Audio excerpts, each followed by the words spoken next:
सफ़ेद मोतिया क्या होता है, इसके क्या लक्षण होते हैं और इसके क्या-क्या कारण होते हैं, इसके बारे में आज हम जानने की कोशिश करेंगे।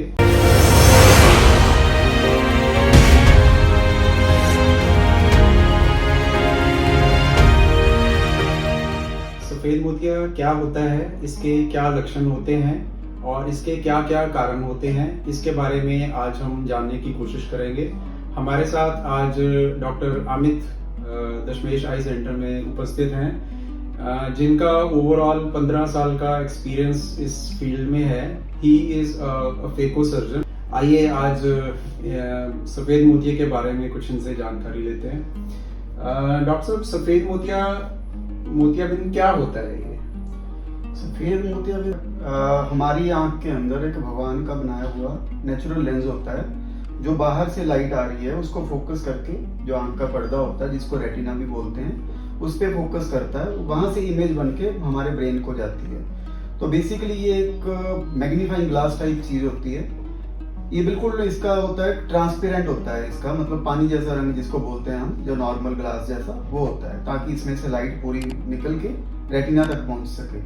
किसी भी कारण से जब इस लेंस की जो ट्रांसपेरेंसी है वो कम हो जाती है, जैसे कि मतलब कोई सफेदी आ गई इसमें या कुछ और, तो उसमें जो लाइट पास हो रही है वो निकलनी कम हो जाती है। रेटिना तक जो लाइट पहुंच रही है, जो इमेज बननी है, तो उसकी वजह से जो इमेज है वो धुंधली बनने शुरू हो जाती है। उसको हम सफेद मोतिया बोलते हैं। जो मतलब आंख का जो हमारा नेचुरल लेंस है उसमें कोई ट्रांसपेरेंसी में कमी आ जाए या सफेदी आ जाए, उसको हम सफेद मोतिया बोलते हैं। ओके, इसके क्या-क्या कारण हो सकते हैं सफ़ेद मोतिया के? और हमारे कोई पेशेंट को कैसे पता चलेगा कि हाँ, किसी को वो सफ़ेद मोतिया हो गया है? देखिए, सबसे बड़ा कारण जो सफेद मोतिया का होता है, सबसे कॉमन जो रीजन है वो है उम्र के साथ, विद एज, जो कि नेचुरल फिनोमिना है, फिजियोलॉजिकल। उम्र बढ़ती है तो उम्र के साथ जो आंख का लेंस है उसमें चेंजेस आती हैं। उसकी ट्रांसपेरेंसी है जो, वो थोड़ी थोड़ी धीरे धीरे कम होनी शुरू हो जाती है। नॉर्मली आप लगा लो कि 55 से 60 साल की उम्र के करीब ये चेंजेस शुरू हो जाती है। तो सबसे पहला कारण तो यही है, जो सबसे कॉमन रीजन है। नंबर 2 पे होता है कोई किसी की आंख में चोट लग जाए, जैसे बचपन में लग गई या कोई किसी भी एज में कोई आंख पे ऐसी चोट लग गई जिसके कारण आंख के जो अंदर लेंस है उसको डैमेज हो गया, उसके कारण भी मोतिया आ जाता है। नंबर 3 जो रीजन है, वो जो मेरे ख्याल से यंग एज में जो होता है कॉमनली, वो है कोई बिना प्रिस्क्रिप्शन के दवाइयाँ, या जिसको हम देसी दवाइयाँ भी बोल सकते हैं, उसका मतलब जरूरत से ज्यादा या बिना सलाह के दवाइयाँ खाना, देसी दवाइयाँ, उसकी वजह से भी मोतिया आ जाता है। वो मोतिया जो होता है यंग एज में होता है ज्यादातर, देसी दवाइयों से जो मोतिया होता है। चौथा कारण इसका होता है, जैसे कई बच्चों में या मतलब जन्म से ही मोतिया होता है, तो उसको हम बोलते हैं कंजेनिटल कैटरैक्ट। वो कई बार बच्चे के बॉडी में ऐसी चेंजेस होती हैं बाय बर्थ, कि जिसकी वजह से वो आंख का जो लेंस है उसमें केमिकल चेंजेस होकर उसकी ट्रांसपेरेंसी कम हो जाती है, तो वो उसी की वजह से भी मोतिया हो सकता है। जो ज्यादा कॉमन रीजन है वो मोतिया के यही है। इसका लक्षण क्या है? जैसे तो मतलब एक तो सबसे पहला लक्षण ये है कि मरीज की दूर की नजर जो है धुंधली होनी शुरू हो जाती है। जैसे आप बाहर जाते हैं, हम कहीं पे भी, या टीवी देख रहे हैं, तो उसमें जो मतलब क्लैरिटी जो है देख नजर की, वो कम होनी शुरू हो जाती है। सबसे पहला लक्षण यही है। जैसे वो मरीज कहते हैं मैं ड्राइव करता हूँ तो मेरे को वो धुंधला दिखना शुरू हो गया, या कहते हैं लाइट डिस्टॉर्शन शुरू हो जाती है, धूप में थोड़ा सा ऐसे जैसे लाइट तेज लगनी शुरू हो जाती है। आगे वाली जैसे कोई गाड़ी जा रही है तो होता है कि उसके नंबर नहीं दिखे जी हमें, या जो सामने से लाइट्स वाली गाड़ी आ रही है तो उसकी लाइट्स में ग्लेयर पड़नी शुरू हो जाती है। तो ये वाला जो है सबसे कॉमन लक्षण है इसका। दूसरा ये होता है कि यंग एज में जो मोतिया होता है उसमें सबसे कॉमन लक्षण होता है कि जैसे ही इंसान घर से बाहर जाता है, जैसे कि कम रोशनी से ज्यादा रोशनी में जाता है, तो एकदम से नजर धुंधली हो जाती है। वो यंग एज में जो होने वाला मोतिया, उसमें सबसे कॉमन लक्षण ये होता है। तो ओवरऑल कहने का मतलब ये सफेद मोतिया किसी भी एज में हो सकता है। जैसे आपने रीजन बताया, कंजेनिटल बाय बर्थ भी हो सकता है। हाँ जी। कोई ज्यादा दवाइयाँ, कोई स्ट्रॉन्ग मेडिसिन खाते हैं उसके कारण भी हो सकता है। कुछ हद तक, काफी हद तक जो मेजॉरिटी रीजन है वो एज के साथ होता है, या कोई चोट लग जाए आंख पे, उसके कारण भी हो सकता है। तो डॉक्टर साहब, ये हमारे को कैसे पता चलेगा कि मोतिया ये किस परसेंटेज पे है या किस लेवल पे है? हमारे को अब जैसे कई मरीजों के क्वेश्चन होते हैं कि हाँ अभी मोतिया जी पक्का नहीं है हमारा, अभी कच्चा है, हमारे को किसी डॉक्टर ने बताया था कि उन्होंने बोला था अभी हमारे को ऑपरेशन नहीं कराना चाहिए। तो आप इसके बारे में क्या बताना चाहोगे कि हमारे को ये मोतियाबिंद को किस स्टेज पे इसको इलाज कराना चाहिए या इसका ऑपरेशन कराना चाहिए?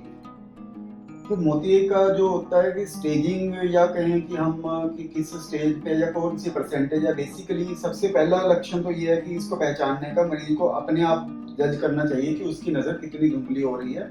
उसको जो उसकी रूटीन एक्टिविटीज़ हैं, जैसे कोई ड्राइव कर रहा है या कोई एक्टिव होम मेकर है लेडी, या कुछ टीवी देखते हुए उनको दिक्कत आने लग जाए, तो पहले तो आई सर्जन को चेक करवाएं आप आई हॉस्पिटल में जाके। उसके बाद आप अपने आप से उसको जज कर सकते हैं कि अगर आपको एक्टिव लाइफस्टाइल में कोई दिक्कत आ रही है देखने में, you are not comfortable with that, तो उसको ऑपरेशन करवाने के लायक है। वो कच्चे वाला या पक्के वाला पहले ज़माने में होता था, जब चीरे टांके वाले ऑपरेशन होते थे तब बोलते थे कि मोतिया पक जाए फिर ऑपरेशन करना चाहिए। आजकल के टाइम में क्या होता है कि बिना टांके, बिना चीरे और बिना इंजेक्शन के ऑपरेशन होते हैं, मशीनों से ऑपरेशन होने हैं, तो उसमें ऐसा कुछ नहीं है कि पकने पे ही करवाना चाहिए।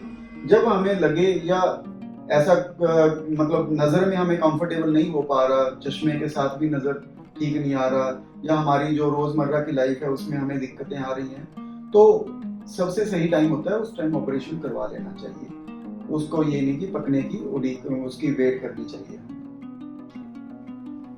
इसमें डॉक्टर साहब जैसे कई पेशेंट ऐसे आते हैं जो पूछते हैं कि सफेद मोतिया हमारे को आ गया, हमने कहीं दिखाया था, तो क्या इसकी कोई मेडिसिन भी है, हम मेडिसिन से भी सफेद मोतिया का इलाज कर सकते हैं? जैसे कोई कहते हैं आयुर्वेदिक मेडिसिन है, हमने डाली, हमारा मोतिया कम हो गया या हमारा मोतिया खत्म हो गया, क्या ऐसी भी कोई टेक्निक है? जी नहीं, इसका मेडिसिन से अभी तक कोई इलाज अभी तक संभव नहीं हुआ है, और ना ही मतलब आने वाले टाइम में कुछ ऐसा है, क्योंकि ये एक नेचुरल प्रोसेस है। मतलब एक हम कह सकते हैं कि भगवान की तरफ से जैसे एजिंग होती है, बॉडी की एजिंग हो रही है, उसी तरह से ये आँख की एक तरह से आँख के लेंस की एजिंग है। तो इसको रिवर्स करने का या इसको खत्म करने का मेडिसिन से कोई हल नहीं है इसका। और जो आयुर्वेदिक की या कोई भी ऐसे देसी दवाइयाँ ट्राई करते हैं, तो ऐसा कुछ डॉक्यूमेंटेड प्रूफ नहीं अभी तक है।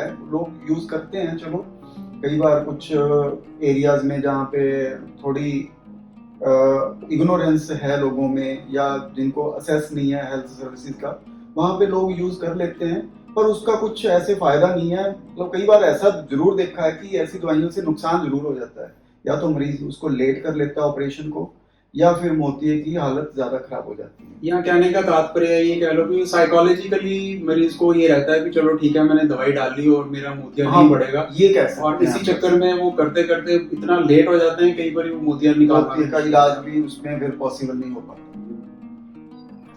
अब जैसे आपने ये सारा समझाया, ओवरऑल कहने का तात्पर्य है जैसे उम्र के हिसाब से बाल सफेद होते हैं, शरीर अपनी चमड़ी पे झुर्रियाँ आनी शुरू हो जाती हैं, वैसे अपना जो नेचुरल लेंस होता है वो धुंधला होना शुरू हो जाता है। तो डॉक्टर इसके क्या क्या उपचार हो सकते हैं, क्या क्या इलाज हैं, क्या हम इसको कैसे इस पे छुटकारा पाया जा सकता है? देखिए, इसका जो परमानेंट और सही सोल्यूशन है वो ये है कि इसकी सर्जरी होती है, मोतियाबिंद की सर्जरी बोलते हैं, या आजकल मॉडर्न सर्जरी है, फेको सर्जरी बोलते हैं उसको। तो उसमें क्या होता है कि हम जो ये नेचुरल लेंस है जो कि क्लाउडी हो गया या धुंधला हो गया, उसको निकाल के उसकी जगह पे एक नया लेंस इम्प्लांट हो जाता है उसी जगह पे। तो मतलब वो पहले पुराने टाइम में होता था, जैसे अब आज से कह लें 20 साल पहले कि चीरा लगता था, चीरा लगा के फिर उसको लेंस को बदल के फिर टांके लगाए जाते थे। तो आजकल वो वाला सीन नहीं है। आजकल क्या है, मशीनों से होता है, 5, 7, 10 मिनट का प्रोसीजर होता है, उसमें बिना चीरे, बिना टांके और बिना इंजेक्शन के मरीज का जो है मोतिया निकाल के लेजर वाली मशीन या फेको मशीन जिसको बोलते हैं, तो उससे उसके बाद नया लेंस इम्प्लांट हो जाता है। तो सही और परमानेंट सोल्यूशन यही है। बाकी कई लोग होता है कि जैसे थोड़ा अर्ली स्टेज है मोतिये की, तो लोग कहते हैं कि हाँ जी टाइम निकालना है, तो उसमें क्या नंबर चश्मे का बदल के थोड़ा टाइम 2, 4, 6 महीने चला भी सकते हैं काम की, जब तक मोतिया चलो प्रोग्रेस कर रहा है, जब तक चश्मे से काम चल रहा है, ठीक है। उसको एग्जैक्टली हम ट्रीटमेंट नहीं बोल सकते, पर अगर काम चलाना हो तो चल सकता है। Exact treatment is surgery.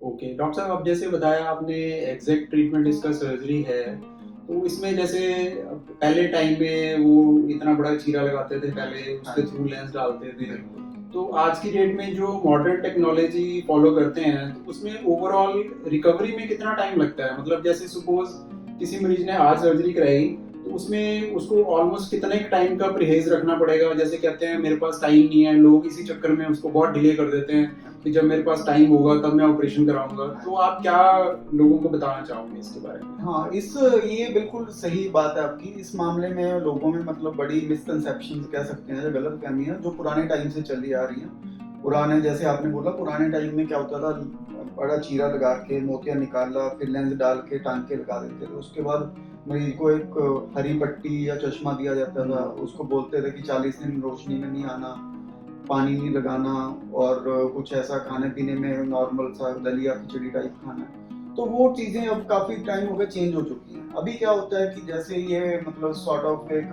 Walk in procedure है। जैसे कोई ऑपरेशन करवाना चाहता है तो सुबह जैसे ऑपरेशन करवाया तो कोई चीरा नहीं लगना, इसमें कोई टांका नहीं लगना, कोई इंजेक्शन नहीं। तो ऑपरेशन के 15-20 मिनट या आधे घंटे बाद हॉस्पिटल मोस्टली डिस्चार्ज करके पेशेंट को घर भेज सकते हैं। कई पेशेंट तो ऐसे होते हैं कि खुद ड्राइव करके भी जा सकते हैं। तो अगले दिन से ही पेशेंट जो है अपनी रूटीन एक्टिविटीज शुरू कर सकता है। परहेज इतना ज्यादा कुछ खास नहीं होता। 5-7 दिन का यही होता है कि हम आंख को रगड़ना नहीं है, या गंदे हाथ या गंदा कपड़ा नहीं लगाना, और ड्रॉप्स जो दिए जाते हैं वो रेगुलर साफ हाथों से डालने होते हैं।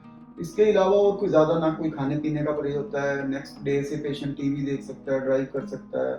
कोई अगर कंप्यूटर का काम करने वाले हैं या कोई ऐसी लेडीज का है कि किचन का काम करना है, वो सब कुछ नेक्स्ट डे ऑनवर्ड्स सब कुछ रिज्यूम कर सकते हैं। उसमें कोई ऐसी दिक्कत वाली बात नहीं, कोई परहेज नहीं होता। और सबसे बड़ी जो मिसकंसेप्शन है कि गर्मी में या पसीना आएगा उसमें ऑपरेशन नहीं करवाना, तो वो वाला अब टाइम नहीं है। क्योंकि इसमें ऐसा कुछ नहीं होता कि हमने अंदर घर के अंदर ही बैठे रहना है, बाहर नहीं निकलना, या पसीने गर्मी से कुछ खराब हो जाएगा, ऐसे वाला कोई परहेज आजकल इतना ज्यादा कुछ नहीं होता।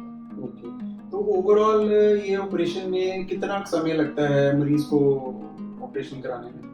देखिए, हॉस्पिटल का जो मरीज का स्टे है वो आप मान के चलिए कि ऑपरेशन से पहले टेस्ट हो गए, या दवाइयाँ डल गई, या थोड़ा बहुत क्लीनिंग हो गई आँख के आसपास का एरिया, उसमें टाइम लग सकता है, या जो जरूरी ब्लड के टेस्ट होते हैं वो करने में। अदरवाइज ऑपरेशन में तो आजकल का क्या है कि डिपेंडिंग अपॉन हॉस्पिटल और डॉक्टर्स, तो 5 मिनट से लेके 10 मिनट या 15 मिनट का इतना सा ही टाइम आई थिंक लगता है। तो ओवरऑल कहने का भाव ये जो सर्जरी पहले टाइम में 30-35 से 40 मिनट भी लगते थे, तो वो आजकल की मॉडर्न फैसिलिटी के हिसाब से वो 5 से 10 मिनट के बीच में वो की जा सकती है, अगर मरीज वो टाइम पे कराता है। बिल्कुल, अगर टाइम पे करवाता है, बिल्कुल ये सही बात है कि अगर टाइम पे करवाता है कि मोतियाबिंद की जो स्टेज है वो ऑपरेशन के उस टाइम बिल्कुल ठीक होनी चाहिए।